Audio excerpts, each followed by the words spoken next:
విజయసాయి రెడ్డి గారు రాజకీయాల నుంచి అస్త్ర సన్యాసం చేస్తున్నాను, వ్యవసాయం హ్మ్. చేసుకుంటానని ప్రకటించి బయటకొచ్చాడు. బయటకొచ్చి కూడా 1 ఇయర్ అయిపోయింది.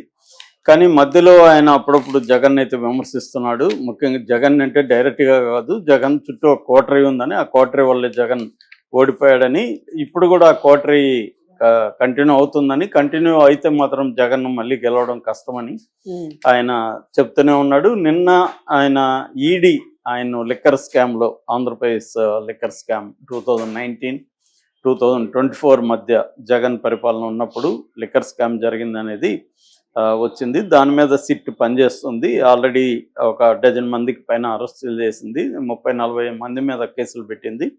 సో దాదాపు 305 పేజీల ఛార్జ్ షీట్ కూడా ఈ జూలైలో, లాస్ట్ ఇయర్ జూలైలో పెట్టింది. సో ఈ నేపథ్యంలో ఈయన కూడా వన్ ఆఫ్ ద అక్యూజ్డ్ అనమాట, హ్మ్. విజయసాయి రెడ్డి. సో ఈడీ ఆయన నిన్న విచారణ పిలిచి దాదాపు 7 గంటల పాటు ఆయన విచారించింది. 11 గంటల పాటు విచారించింది. సో 11 గంటల విచారణ తర్వాత ఆయన బయటకు వచ్చి మీడియాతో మాట్లాడాడు. ఈ మీడియాలో ఆయన ఏం మాట్లాడాడు, ఇప్పుడు ఆయన ఉద్దేశం ఏంటి, జగన్ని బ్లాక్మెయిల్ చేస్తున్నాడా, లేకపోతే బీజేపీలో చేరుతాడా, ఆయన అసలు అంతరంగం ఏంటి, దీనివల్ల జగన్కి నష్టమా లాభమా, కూటమికి నష్టమా లాభమా, ఈ విషయాల మీద చర్చ జరుగుతుంది. ఎందుకంటే విజయసాయి రెడ్డి నెంబర్ 2 అనే వాళ్ళు ఒకప్పుడు ఆయన్ని అక్యూజ్డ్ నెంబర్ 2 అక్రమాస్తుల కేసులో కూడా జగన్ A1గా ఉంటే ఈయన A2గా ఉన్నాడు. అప్పటి నుంచి కూడా ఆయన A2 అని పిలుస్తూ ఉంటారు. సో జగన్ A1 అని, వీళ్ళు A2 అని పిలుస్తుంటారు. ఒకప్పుడు జగన్కి ఆంతరంగం కూడా, ఎందుకంటే రాజారెడ్డి కాలం నుంచి కూడా విజయసాయి రెడ్డి వాళ్ళకి సిఏగా ఉండేవాడు, చార్టర్డ్ అకౌంటెంట్గా ఉండేవాడు. అక్కడ నుంచి కంటిన్యూ అవుతున్నాడు. జగన్ కంపెనీలకు కూడా ఈయన ప్రధానంగా సిఏగా ఉండి ఆర్థిక సలహాలు కూడా ఇచ్చేవాడు. అందువల్ల జగన్ కంపెనీలో జరిగిన అనేక అవకతవకలు కూడా ఈయనకి తెలుసు అనేది అందరూ చెబుతారు. దానికి తగినట్టు జగన్ కూడా ఈయనకి చాలా ఇంపార్టెన్స్ ఇచ్చి ఆల్మోస్ట్ నెంబర్ 2గానే పెట్టుకున్నాడు. రాజ్యసభకి 2 సార్లు పంపించాడు. ఈయన కేంద్రంలో కూడా బీజేపీతో లైజనింగ్ పర్సన్గా ఈయన్నే పెట్టుకున్నాడు. కాకపోతే తర్వాత కాలంలో మార్పు వచ్చింది. జగన్ ఈయన దూరం పెట్టేయడం, ఒక దశలో ఈయన అప్పుడే అధికారం ఉన్నప్పుడే దూరం అయిపోయాడు, సైలెంట్ అయిపోయాడు మనిషి. ఎందుకంటే వేరే వాళ్ళు వచ్చేసి జగన్ చుట్టూ ఒక కోటరీ ఏర్పడింది అనేది మాత్రం వాస్తవము, ఈయన చెప్పే దాంట్లో అబద్ధమేం లేదు.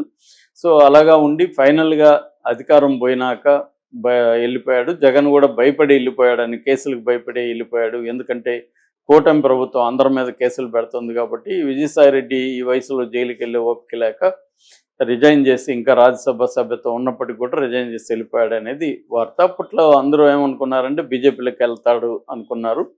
కానీ ఆయన షాక్ చేస్తూ రాజకీయాల నుంచే విశ్రమిస్తున్నాను, నేను వ్యవసాయం చేసుకుంటాను అన్నాడు. అట్లాగే పవన్ కళ్యాణ్, చంద్రబాబు వాళ్ళని కూడా వ్యక్తిగతంగా నేను ఎప్పుడు మాట్లాడలేదు, హర్ట్ ఏంటి, క్షమించమని కూడా అడిగాడు.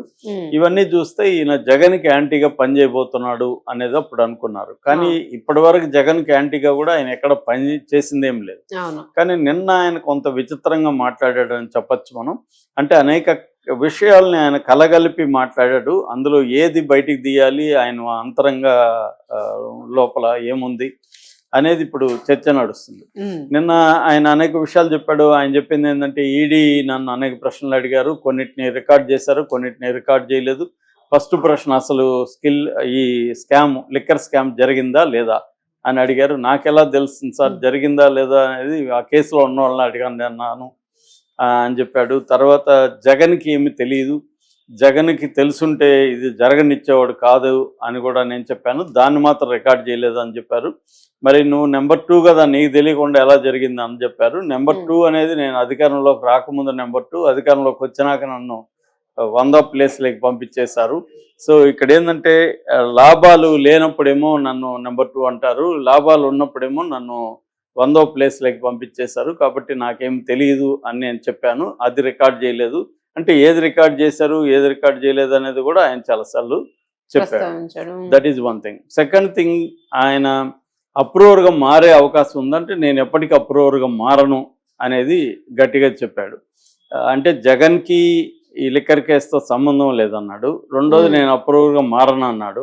అప్రూవర్గా మారితే ఈయనకేమీ తెలియదు అంటున్నప్పుడు అప్రూవర్గా మారితే ఏంటి, మారకపోతే ఏంటి? అప్రూవర్గా మారితే అర్థం ఏంటంటే ఈయనకి అన్ని విషయాలు తెలుసు కాబట్టి ఈయన బయట పెడితే నష్టం, అవును. అప్రూవర్గా మారితే. అసలు నాకేమీ తెలియదు అని చెప్పినాను అంటున్నాడు.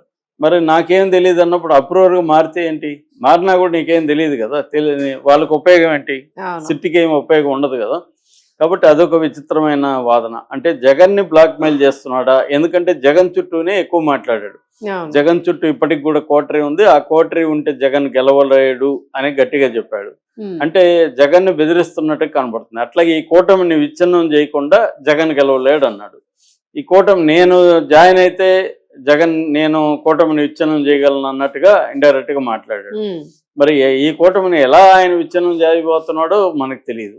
ఎందుకంటే కూటమి విచ్ఛిన్నం అయ్యే అవకాశం అయితే కనిపించలేదు. పవన్ కళ్యాణ్ పదే పదే క్లియర్ గా చెప్తున్నాడు, జగన్కి వ్యతిరేక ఓట్లు నేను ఎట్టి పరిస్థితులు వచ్చేయాలనేవాను, 15 ఏళ్ళు మా కూటమి ప్రభుత్వం అధికారంలో ఉంటుందని చెప్తున్నాడు.